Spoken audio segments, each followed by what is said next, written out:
وحين طرح علي السؤال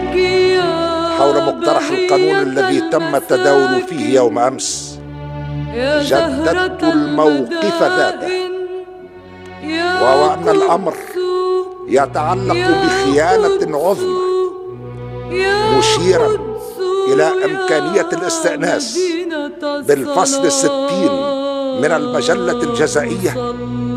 الذي ينص إلى جانب عدد من الفصول الأخرى التي تلته على أنه يعد خائنا. هنا يمكن أن نستأنس بهذا النص: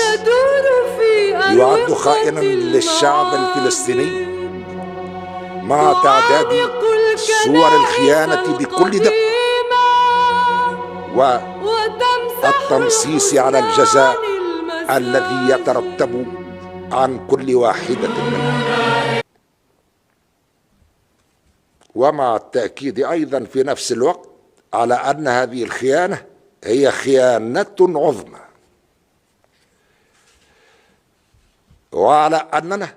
في حرب تحرير لا في حرب تجريم.